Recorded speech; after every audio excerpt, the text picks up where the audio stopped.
मनुष्य के जीवन के हर क्षेत्र में, हर काम में, पढ़ाई में भी, व्यापार में भी, नौकरी में भी सबसे बड़ा योगदान उसके मूड का होता है। इंग्लिश का वर्ड है मूड, और अध्यात्म जगत की भाषा में कहें तो भाव का होता है।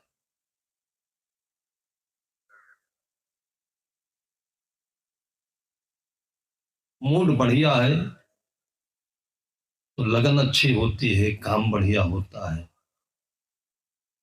और बड़े तरीके से, सलीके से, शांति से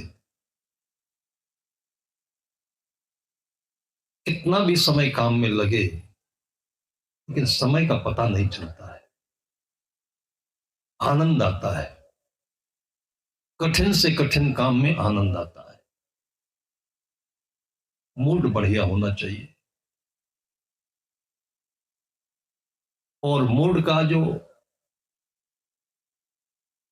हमारी सांस्कृतिक भाषा है वो भाव है। भाव जीवन से बनता है, जीवन के बोध से बनता है।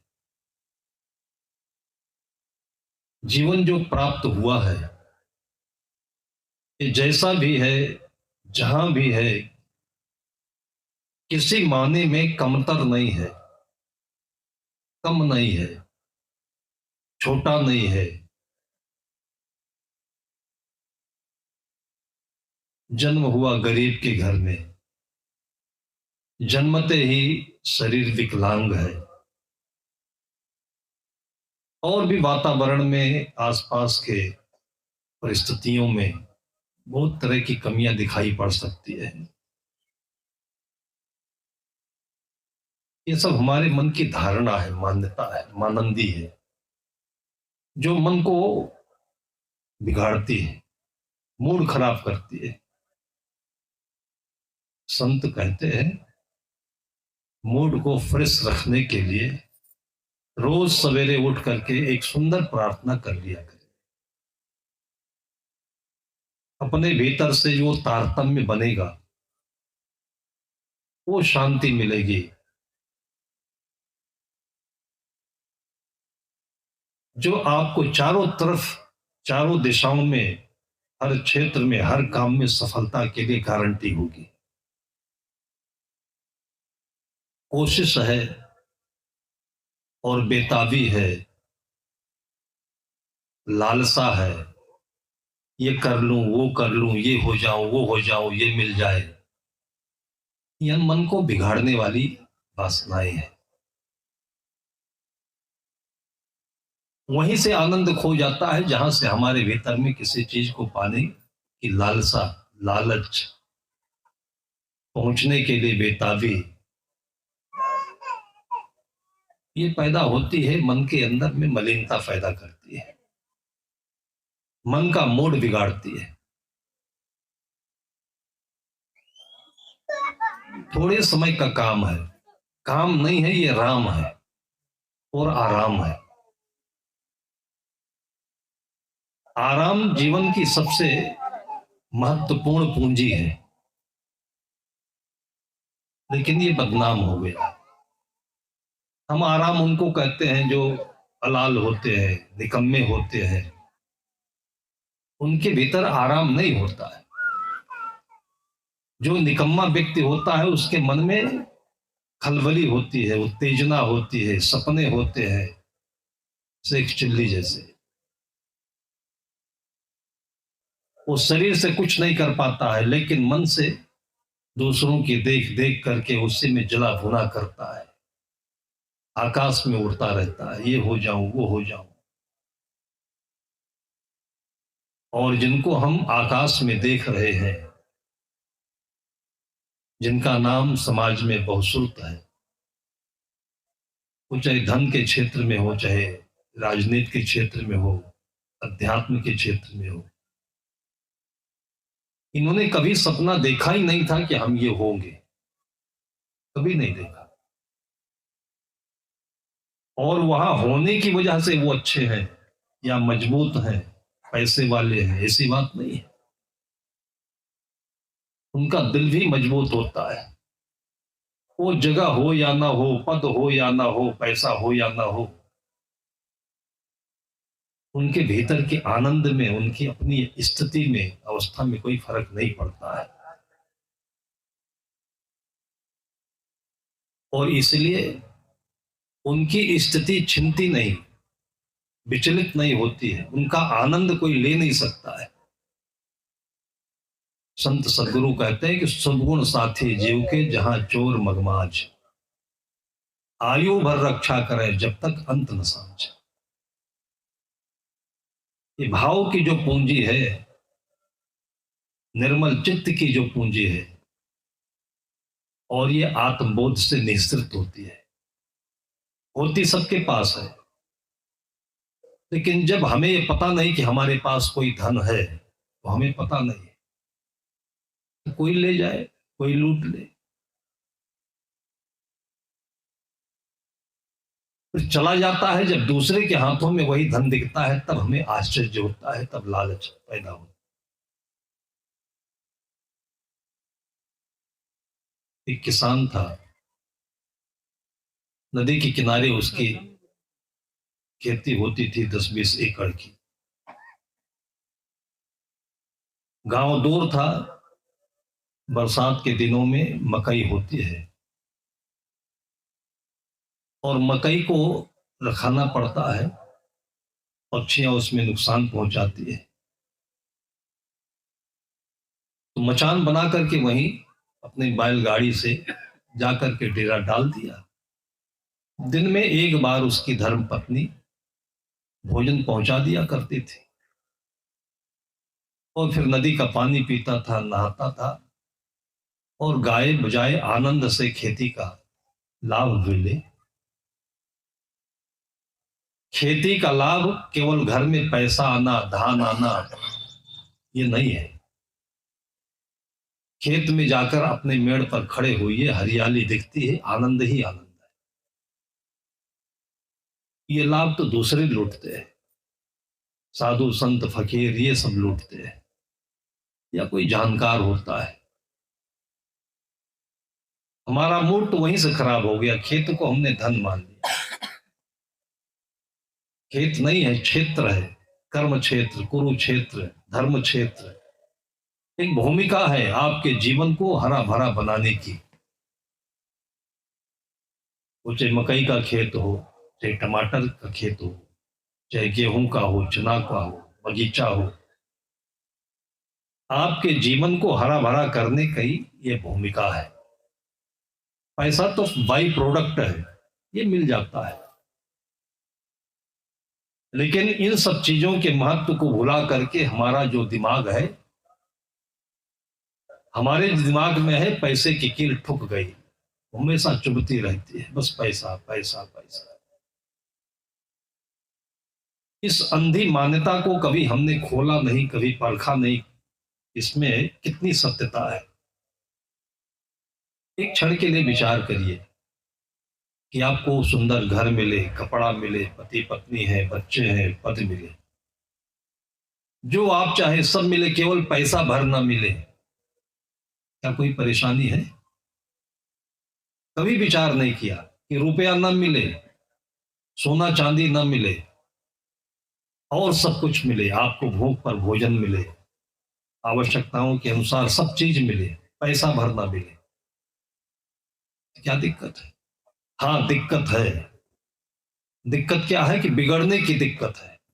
बिगड़ने के लिए बीड़ी चाहिए, तंबाकू चाहिए, और फिर चाहिए जिसका नाम बार बार लेना ठीक नहीं, उसके लिए पैसा चाहिए। पैसा इसीलिए चाहिए कि आप मनमानी करके अपनी जिंदगी का नरक बना सके। बाकी सारी चीजें तो आपके आसपास के क्षेत्र में, वातावरण में श्रद्धा के योग से मिलता रहता है। इसी में आनंद है, इसी में खुशी है। आश्रम इन्हीं के प्रतीक हैं, लेकिन आश्रम सब हाईटेक होते जा रहे हैं। वो आश्रम नहीं है।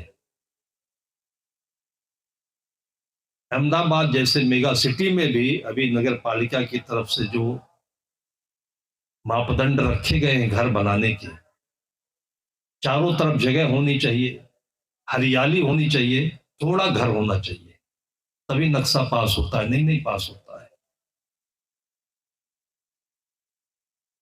विचार करने वालों ने इस पर बहुत विचार किया है कि घर ऐसा होना चाहिए कि लगे कि हमारे पास में आनंद है। उस घर को हम नहीं सजाते हैं और पैसा लेकर के आकाश में उड़ जाते हैं। जो लोगों के पास में है वो सुख कर है कि दुख कर है कि वो नहीं सोचते हैं। वो मचान पर बैठकर आनंद से भजन गाता था। स्नान करने गया, थोड़ा आगे चला गया, नदी में पानी कम था, तो उसके पैर में एक ठेस लगी।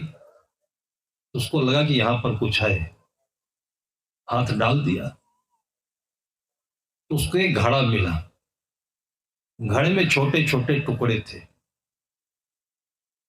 उसको आनंद आ गया कि इतने दूर का क्षेत्र का ये विस्तार है खेत का, दूर से पक्षी आते थे, नुकसान करते थे, उतनी दूर तक आवाज नहीं पहुंचती थी। अब ये पत्थर मिल गया है, इसी से फेंक फेंक करके पक्षियों को उड़ाते रहेंगे। ला करके रख लिया और फिर जब कभी इमरजेंसी पड़े तो उसी को, पत्थर को फेंक करके और पक्षियों को उड़ाता था। जहां से वो पत्थर लाया था उसी नदी में पत्थर फिर चला जाता था। उसी बीच में उसकी धर्मपत्नी और उसकी गोद में एक बच्चा था, भोजन लेकर के आई। किसान भोजन कर रहा था, बच्चा खेल रहा था, खेलते खेलते एक पत्थर उसके हाथ में आ गया। बच्चे को कुछ पता नहीं, किसान को भी कुछ पता नहीं, और सब भोजन करा करके जब घर गई पत्नी तो बच्चे के हाथ में पत्थर चला गया। खेलने का माध्यम होना चाहिए, बच्चे को लालच नहीं होता है और इसलिए बच्चे निष्काम होते हैं, निष्प्रिय होते हैं, मूड बढ़िया रहता है। हाँ, पेट में गैस बने, भूख लगे, अंदर में कोई तकलीफ हो तो बच्चे रोते हैं। वो रोने से आंसू आ जाते हैं, दर्द कम पड़ जाता है, बीमारी दूर हो जाती है। इसलिए बच्चों का रोना भी अच्छा है, शुभ माना जाता है। बच्चे रोते हैं, हंसते हैं और इसी में इनका श्रृंगार होता रहता है।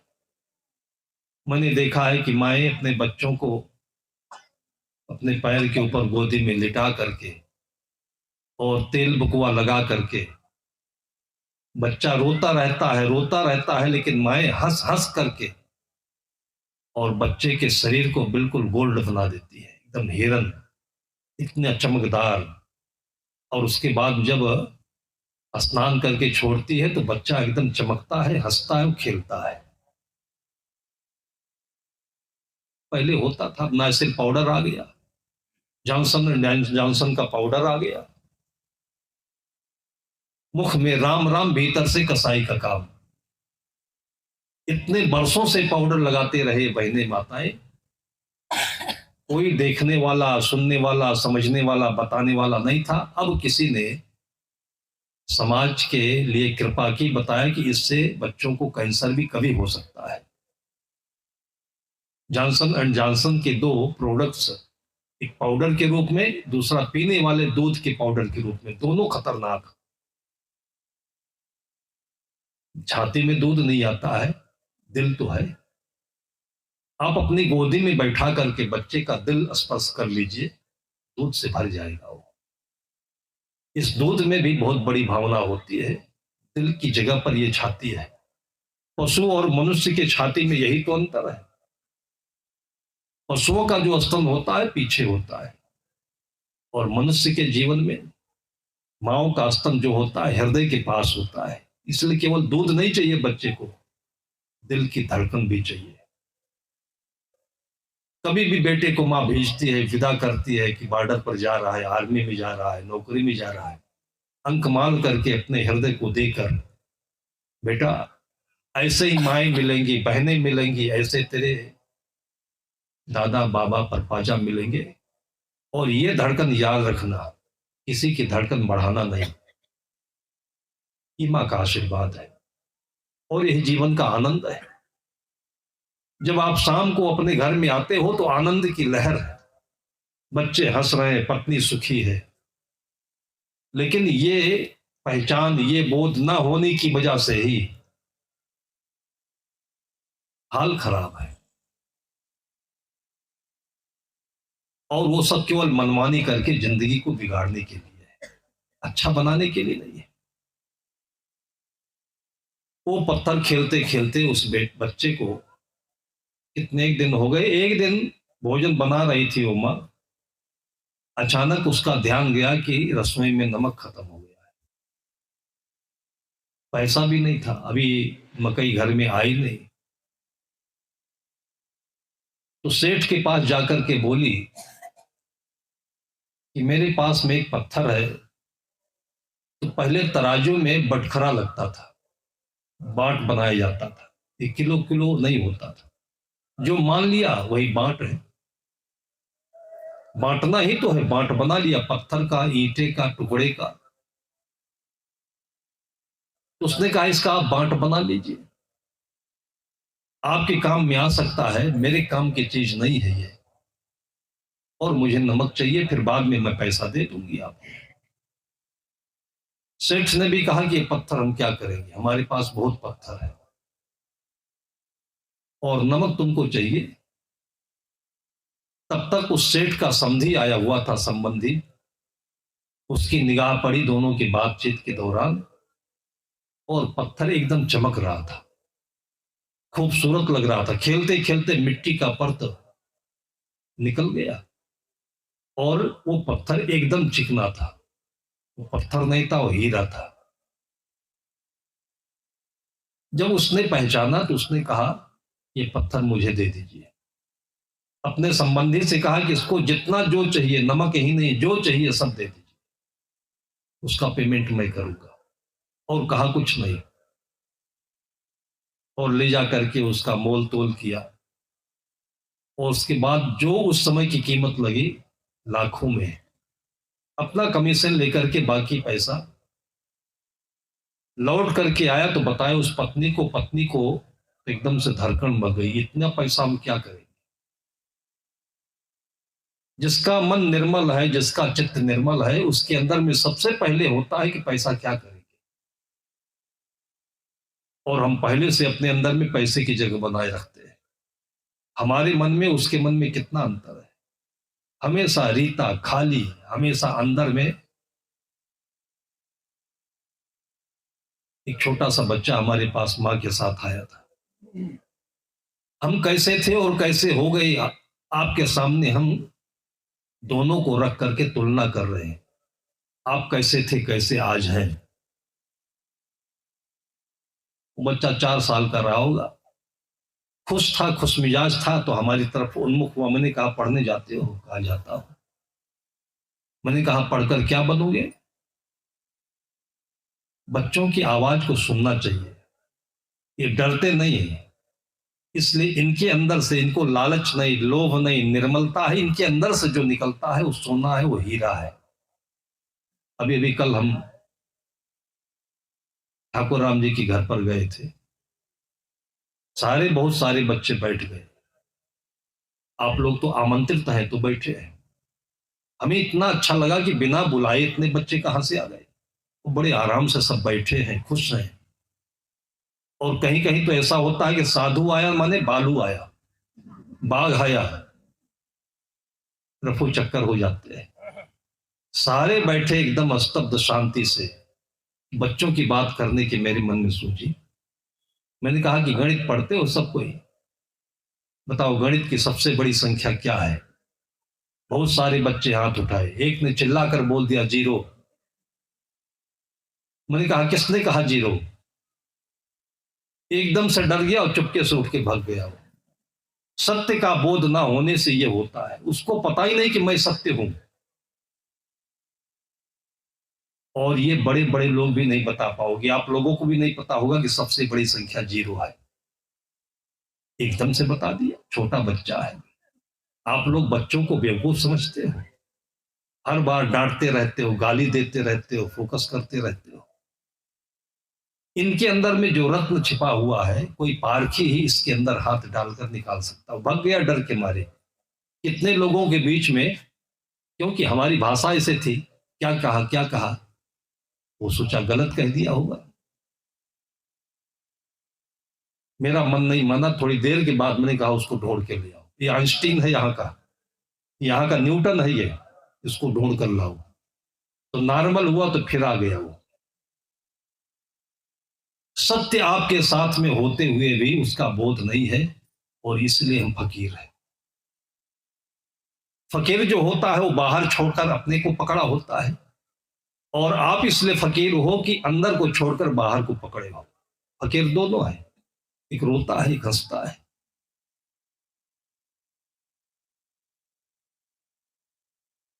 उसके हाथ में पत्थर था, और उसकी पत्नी को वो पैसा देने आया सेठ। उसने कहा इतना पैसा मैं क्या करूंगा। एक दूसरे बच्चे की कथा मैं बता रहा था। उस बच्चे से मैंने पूछा कि पढ़कर क्या बनोगे।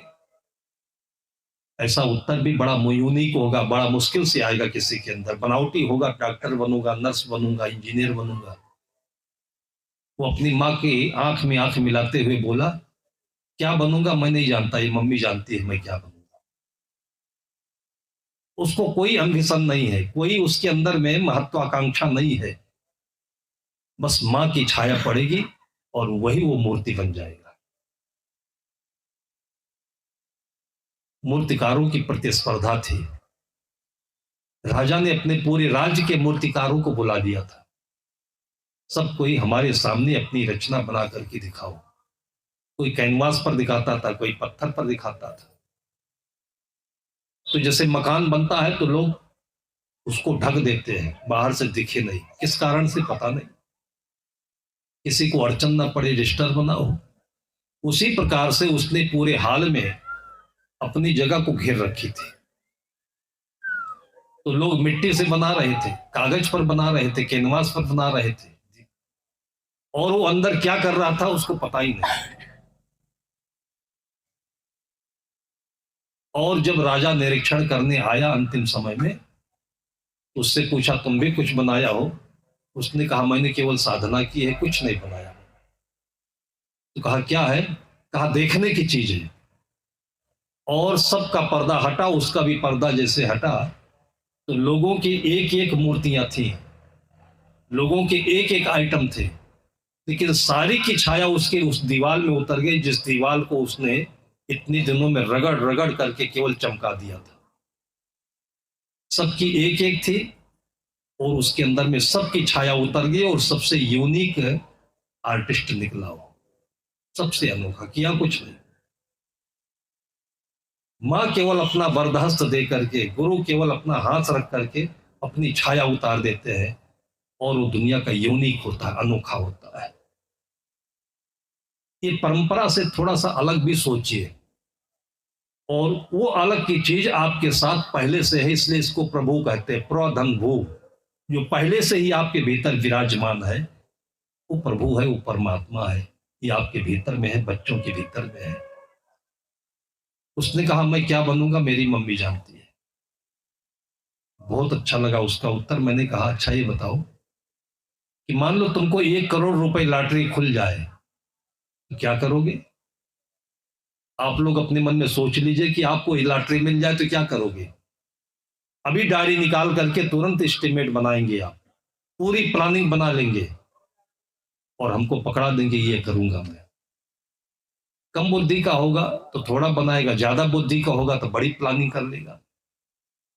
जिसके पास बुद्धि नहीं होगी वो कुछ कर ही नहीं पाएगा, और सबसे अधिक टैलेंटेड वही होता है जो कुछ नहीं कर पाता है। उस लड़के से मैंने कहा कि 1 करोड़ रुपए अगर तुमको मिल जाए लॉटरी में तो क्या करोगे। आराम से उसने, कोई घबराहट नहीं, कोई विचलन नहीं, बड़े आराम से उसने मुझसे कहा कि साहब जी जब 1 करोड़ मिल जाएंगे ना तब बताऊंगा आपको। किसी ने सोचा ये बात?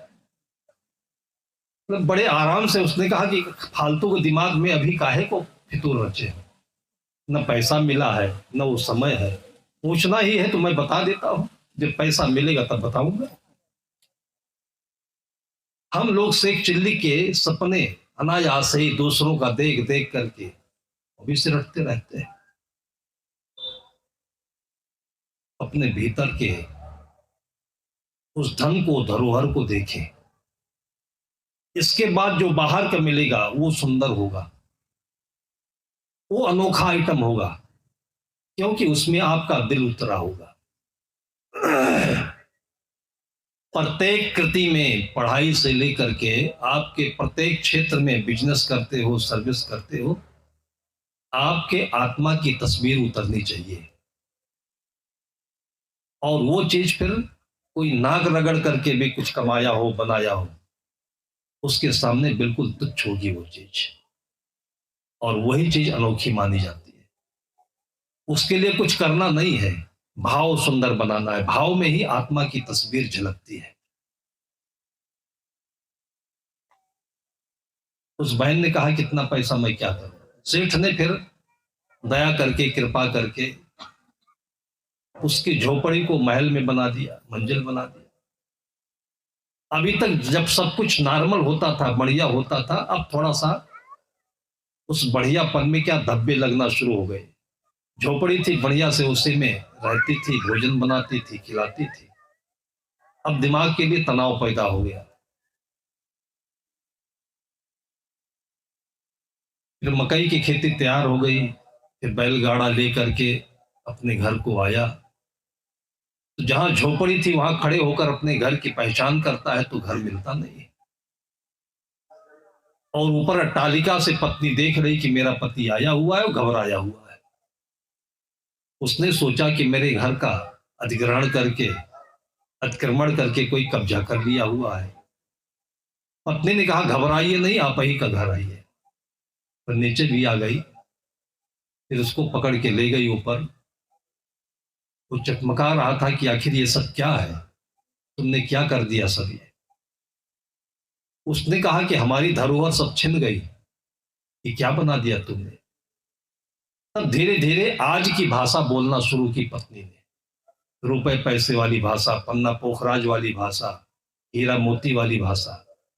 अभी तक जो भाषा थी उसकी भाव की थी, धन की पहचान नहीं, जीवन की पहचान, प्रकृति की पहचान, आनंद से जीवन जीता था।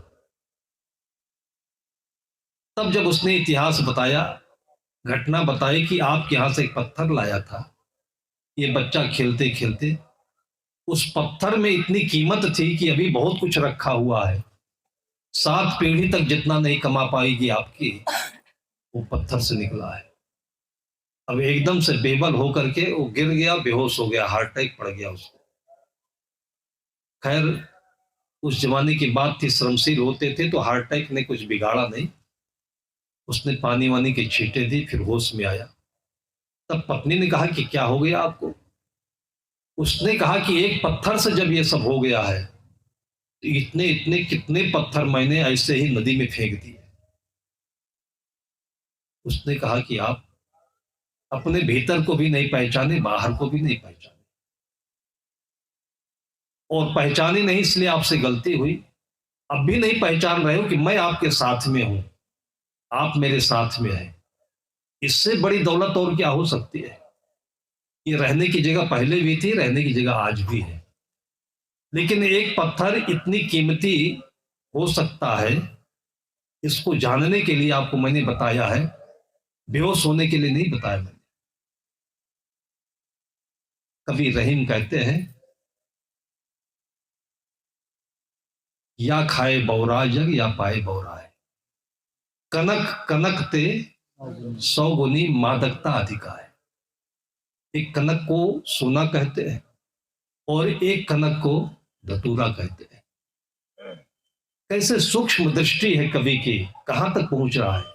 तभी कहा जाता है कि जहां न पहुंचे रवि वहां पहुंचे कवि, और जहां न पहुंचे गाड़ी वहां पहुंचे मारवाड़ी। ये धंधा और पैसा कमाने के चक्कर में ये सब कहावतें बन गई। कवि की दृष्टि जो सूक्ष्म होती है, उससे भी अच्छी दृष्टि आपकी होनी चाहिए कि उस अंतर के कोने में पहुंच जाए, उस अंतर के लोगों के दिलों में पहुंच जाए कि सुख कहाँ झलक रहा है, किसमें है, प्यार में है कि मोहब्बत में है। ये जो आज का अलग ढंग दिखता है इसमें है। हालांकि ये सब करना पड़ेगा, हम लोगों को भी मजबूरी है।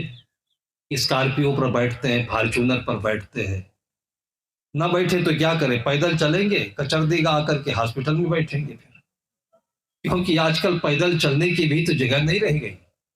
चलना आनंदकारी लगता है। हम चाहते हैं कि हमको पान रोटी मिले, 2 दिन से आए कोई सुनता ही नहीं, अभी शरीर में कोई पान रोटी खिलाया नहीं। चिल्ला खिला रहे, भजिया खिला रहे, आज सुनता हूं हलवा बन रहा है। लेकिन जो सुख पायो राम भजन में, सो सुख नाही अमीरी में। पान रोटी जब मिलता है वो भी चूनी का मिलता है, अब चूनी किसी घर में है ही नहीं। जो आपका हीरा था, सचमुच में था, उसको तो आपने खो दिया। अब जो पत्थर मिला है चमकदार है ज्यादा, इसलिए उसको आप पकड़े बैठे हो। संत आते हैं, आपके उस सच्चे हीरे की पहचान कराते हैं, इसको खोने नहीं देना, और नहीं तो बाद में पछताना पड़ेगा। बड़े बड़े पछताते हैं। मोतीलाल बोरा जी गवर्नर होकर हमारे यहां गए थे, आज के 25-30 वर्ष पहले। उत्तर प्रदेश में राज्यपाल हुए, संतों के अनन्य प्रेमी थे, और एकदम इंटीरियर में नदी के किनारे, गांव के किनारे, कच्चे रास्ते से होकर जाना पड़ता, लेकिन हमारा निमंत्रण स्वीकार किए आए। ये पंडाल उंडाल नहीं लगा पाया था, वहां साधु संतों का आश्रम, उस जमाने में इतना पैसा भी नहीं होता था, तो हमारे गांव के भक्तों ने नदी के किनारे जो घास होती है, वो घास और बांस ला करके, और ये लोहे के पिलर की जगह पर बांस का डंडा, और एक कपड़े की जगह पर उस घास की छाया बनाया, बहुत दूर तक चारों तरफ। और 3 एकड़ का वो बगीचा है जो आश्रम है, 50 प्रजाति के उसमें पेड़ मिलेंगे आपको, आम के छोटे बड़े। जब पकते हैं तो कोई पीला दिखता है, कोई सिंदूरी दिखता है, और लटक करके नीचे तक आ जाते हैं, और बच्चे जाते हैं गाल में उसको टच करके तब सेल्फी लेते हैं। रहने का सौभाग्य नहीं है। और हम लोग भी ऐसे दुर्भाग्यशाली हैं कि वहां पर वो स्वर्ग बना हुआ है, लेकिन हर घर में संदेश देते घूमते हैं कि स्वर्ग बनाइए अपने घर को। कैसे बन सकता है? केवल हम 15 दिन 1 महीना समय देते हैं, और उतने में वो बन सकता है। आप लोग जिस घर में हमेशा रहते हो नहीं बन सकता क्या? लेकिन दिल में होना चाहिए, ये शौक होना चाहिए कि लौट करके वो जिंदगी आपको मिलेगी क्या। एक घोंसले में जो बबूल का पेड़ होता है और बया पक्षी घोंसला बनाता है, देखा आपने कभी? और इतना महत्वपूर्ण होता है, कीमती होता है कि अंग्रेज लोग, बड़े बड़े लोग अमेरिका से हमारे पास लोग आए और उसको देखकर छीन ले गए कि अपने घर के उस महल के भीतर में उसको टांग करके देखेंगे कि इसके अंदर में पक्षी आकर कितने आनंद से सोता होगा। वो भी एक महत्वपूर्ण चीज है। बोरा जी जब वहां पर प्रवचन के लिए बैठे, उन्होंने कहा कि आज जो आनंद हमको यहां मिल रहा है, मुझे भूल ही गया कि मैं राज्यपाल हूं, मैं शासक नहीं हूं। संतों के बीच में आकर के जो अंदर का आनंद है उसके बारे में आप लोगों को शेयर करना चाहता हूं। बड़ी अच्छी बात उन्होंने कही। सुनने वाले सुनते रहे, दूर दूर से, जो सामने नहीं थे दूर थे। पूरा भाषण हो गया, उसके बाद जब समाप्ति हो गई, वो लोग पूछते रह गए कि बोरा जी नहीं बोले, बोरा जी नहीं बोले। तो लोगों ने कहा कि बेवकूफ, अभी तक बोरा जी ही तो बोल रहे थे। ऐसा भाषण दिया उन्होंने कि कोई संत बोलता है जैसे। वो संत हृदय के थे। संत संत की भाषा पहचानता है, भाव पहचानता है, उनके धन को पहचानता है। और संत जैसे उन्होंने राजभवन में रह करके सेवा की लोगों की। निकट के थे, इसलिए मैं कभी कभी 12 बजे रात को भी उनके यहाँ होता था। तो उनका जो एडीसी होता है साथ में, एडीसी ऑफिसर रैंक का आदमी होता है, वो बोलता था कि महाराज जी, दीन गरीब दुखी कोई भी आ जाए लौटाते नहीं है, रात में 12-1 बजे तक भी उसको संतुष्ट करके और तब अपने आसन पर जाते, घर पर जाते। बुखार आ जाता है इनको। मैं एक बार गया हुआ था, दरबार लगा हुआ था, जनता दर्शन, और बीच में घास थी, किनारे किनारे पौधे लगे हुए थे, बहुत भीड़ उमड़ गई थी, और उसमें सभी विभाग के अफसर आते हैं, कलेक्टर भी आता है। तो उनको कहीं जाना था, उन्होंने आकर के लोगों से प्रणाम किया, नमस्कार किया, अभिवादन दिया, और उसके बाद बोले कि आज इमरजेंसी मीटिंग है, आप लोग हमारे ऑफिसर हैं विभागीय, इनको आवेदन दे दीजिए, काम हो जाएगा। बोरा जी इतने प्रिय थे लोगों को कि काम हो जाए या ना हो इसके लिए नहीं आए हैं, हम आपके लिए आए हैं।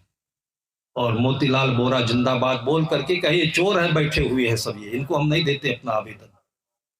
बड़े बड़े ऑफिसर सिर झुका करके वहीं शर्मिंदा होकर खड़े रहे। यह हैसियत बोरा जी की थी। फिर बोरा जी भी इतने दिलदार आदमी कि अपने इमरजेंसी मीटिंग को भी छोड़ करके और खड़े हुए और फिर सबका आवेदन 1 बाय 1 लेते रहे। धूप कड़ी कड़ी थी, एक आईएएस अफसर ला करके छाता तान दिया। उन्होंने कहा कि मुझे ही पसीना आता है, इन लोगों के चेहरे पर पसीना नहीं देख रहे हो क्या? जाके पैर न फटी गवाई, वो क्या जाने पीर कराई। और थोड़े ही दिन रह करके जो नाम कमाया है यूपी में कि जाने लगे तो राजभवन से लेकर के सारी जनता रोती रही। जो भी समझ लिया कि इनका ट्रांसफर हो गया, सबकी आंखों में वो करुणा थी, बोरा जी की वो तस्वीर थी जो माता पिता की होती है। तो ये हृदय, ये भाव लेकर के जहां भी आप जाते हो तो आपको वो देवता का पद मिलता है, भगवान का पद मिलता है। आप भले डॉक्टर हो लेकिन मरीज आपको भगवान समझता है। और फिर उस डॉक्टर को ये बहुत सारे रिपोर्ट और चेक नहीं कराने पड़ते, वो तो मरीज की आंखों में एक बार केवल झांक लेता है और मरीज कहता है कि मेरी बीमारी चली गई। ये सिद्धि मिलती है इससे। तो इस चीज को याद करना चाहिए। वहां तक पहुंचे, उस कोने तक पहुंचे, कनक कनक ते 100 गुनी मादकता अधिकाय, या पाए बौराय जग या खाए बौरा। ये जो हमारे हाथों में ये 2000 का नोट है, 500 का नोट है, इसको एक दृष्टिकोण से समझिए तो लक्ष्मी है। ये गहने, ये सोना, ये चांदी, ये आपकी जमीन सब लक्ष्मी है। और हमारी भारतीय परंपरा में इसलिए इनकी पूजा की जाती है। आपने सुना है इसकी पूजा होती है? कोई बताए कब पूजा होती है इसकी पूजा? एकदम से हस्तब्ध हो गए। पूरे साल भर में बताइए आप। दीपावली देखिए, इस बहन का हृदय अपने भारतीय संस्कृति के तारों से जुड़ा हुआ है। आप लोग अंग्रेज बनकर बैठे हो क्या?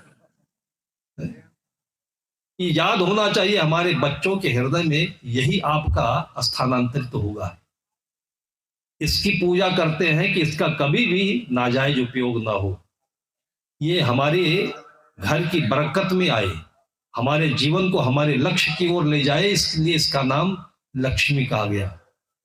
जो चीज हमारे जीवन को हमारे लक्ष्य के तक पहुंचा दे उसको लक्ष्मी कहते हैं। पैसा आपके हाथ में आता है, कभी आपको उससे ममता हुई कि सोच समझ कर खर्च करे, बहुत विचार कर खर्च करे, और ऐसे के हाथ में इसको दें जिसके हाथ में भी जादू हो, उसके हाथ में भी लक्ष्मी हो। मतलब किसी प्रकार से इसकी अवहेलना नहीं होनी चाहिए। ऐसे ही जैसे आपकी बेटी आपकी कन्या रत्न हो और किसी ऐसे अरे गहरे कांगड़ा के घर में आपने उसको विवाहित कर दिया, और वहां पहुंच करके वहां की तकलीफ, वहां का बॉन्डर जब देख करके अपने माँ बाप को यही बोलेगी कि पूरी जिंदगी मैं उनका मुंह नहीं देखूंगी, मुझे ऐसे घर में भेजना चाहिए था। इसलिए अगर आप चाहते हो कि आप घर में बरकत बनी रहे, प्रगति होती रहे, आज जैसा माहौल सुख का हमेशा बना रहे, तो इसका सम्मान करिए, इसकी पहचान करिए। ये रुपया नहीं है, ये सोना नहीं है, ये लक्ष्मी है। जब आपके अंदर में इसके लिए इतना भाव होगा तो कहते हैं कि छप्पर फाड़ करके आपके घर में आएगी। आप दरवाजे बंद कर लीजिए, आप किसी तरफ से भी रास्ता नहीं रखिए, छप्पर फाड़ करके आपके घर में लक्ष्मी बरसेगी। ये पुरानी कहावत है। लेकिन हम लोग लक्ष्मी की याद भी करते हैं तो कैसे करते हैं? लालच बस करते हैं। वो दृष्टि गलत है। उपनिषद कहते हैं कि तेन तिक्तेन भुंजी था माँ गृह कस्वित धनम। लालच पूर्वक इनका उपयोग मत करिए, इनका उपयोग करिए श्रद्धा से। इसलिए नदियों की पूजा हुई कि पानी एक एक बूंद आप श्रद्धा पूर्वक खर्च करें। गलत जगह पानी नहीं चाहिए। आप पानी डाल देते हो, गटर में जा रहा है। फिर एक दिन आएगा कि इसी पानी का अकाल पड़ेगा और इसी के एक एक बूंद के लिए लोग तरसते होंगे। पानी तो बहुत है, लेकिन संख्या भी तो बहुत है। केवल आपकी पीढ़ी भर के लिए पानी थोड़ी है। हमारे पुरखों ने, पूर्वजों ने हमारे प्रति कितनी सदा सहिता रखी होगी कि कितने पेड़ पौधे और कितनी प्रकृति की ये चीजें संरक्षित हैं। आज तक उन लोगों ने इसको पूजा करके, इनके प्रति भाव रख करके, श्रद्धा रख करके इनको हमारे तक आने दिया है। और आपकी आने वाली संतान आपको किस रूप में याद करेगी? देवता के रूप में। जैसे हम राम को याद करते हैं तो किस रूप में याद करते हैं? कि उन्होंने हमारे धर्म की रक्षा की, हमारे परिवार में प्रेम का संरक्षण दिया। और इसी प्रकार से आपको भी भगवान राम के रूप में याद किया जाए, इसलिए भावपूर्वक अपने आने वाली पीढ़ी को याद करें। घर में आजकल का पर्व होता है हमारे यहाँ, जैसे आपके यहाँ एक तिल का पर्व होता है, मकर संक्रांति का पर्व होता है। ऐसे एक नया पर्व होता है जिस दिन से नया अनाज खाना शुरू करते हैं लोग। गेहूं में बालियां आ जाती हैं और उस बाली को लेकर के लोग घर में लाते हैं, पूजा करते हैं। अन्न की भी पूजा होती है। किसी जमीन पर भवन बनाना होता है तो पहले उसकी पूजा होती है। आपके छत्तीसगढ़ में यह संरक्षित है भावना, इसको भूमि पूजन कहते हैं। ये इसके ऊपर हम एक अच्छी भावना से जो कुछ खड़ा करेंगे, पहले इस पृथ्वी माता से अनुमति ले करके। आपको उस रामायण का प्रसंग याद है कि नहीं? जब लक्ष्मण को शक्ति बाण लगा था, वो मूर्छित हो गए थे। फिर किसी प्रकार की औषधि काम नहीं करी तो सुखेन वैद्य ने एक औषधि बताई और कहा वो यहां नहीं मिलेगी। हमारे यहाँ सुखेन वैद्य बैठे हुए हैं। जहर से जहरीला सांप हो, और अभी ला करके इन्होंने हमें परिचय कराया। उसका क्या नाम है जी? जमरासी। और कितना भी खतरनाक सांप डसा हो, उसको पीस करके आप 2-4 बार पिलाइए और जहर उतर जाता है। ऐसे सुखेन वैद्य होना चाहिए समाज में। तो सुखेन वैद्य ने बताया कि ये तो हिमालय में मिलता है। कौन जा सकेगा हिमालय? तो हनुमान जी तैयार हो गए। उन्होंने उस पौधे की पहचान बताई, लेकिन वो भूल गए और पूरा पहाड़ उखाड़ करके ले आए और सुखेन वैद्य के सामने रख दिया। सुखेन वैद्य ने उस पौधे की पहचान की और हनुमान जी आतुर थे। हनुमान का मतलब होता है आपकी नई शक्ति, नई ऊर्जा, जिसमें आतुरता भी होती है। लेकिन राम उसे कहते हैं कि आपकी आतुरता का शमन करते हैं, धैर्य पूर्वक उस शक्ति का उपयोग करें। आपके घर में पैसा आया हुआ है, आतुर होकर नहीं। आपके घर में पुत्र रत्न की प्राप्ति हुई है तो एकदम से नगाड़ा और डीजे बजा दिया। भजन कराइए, शांति का पाठ कराइए, ताकि उसका भविष्य सुंदर संवरे। तो जब आतुरता पूर्वक हनुमान जी उस पेड़ को नोचने गए तो सुखेन वैद्य ने मना किया, कहा ऐसी हमारी परंपरा नहीं है। वहां पर पहुंच करके पहले उस पौधे की पूजा करते हैं, हाथ जोड़कर अनुमति लेना चाहते हैं कि हम आपका उपयोग करेंगे। आज भी जो संभ्रांत परिवार के लोग हैं, तुलसी के पौधे पर दिया भी जलाते हैं, जल भी चढ़ाते हैं, और जब पत्ते की आवश्यकता होती है तो आग्रह पूर्वक प्रार्थना करके भाव पूर्वक पत्ते को लेते हैं। तब ये एंटीबायोटिक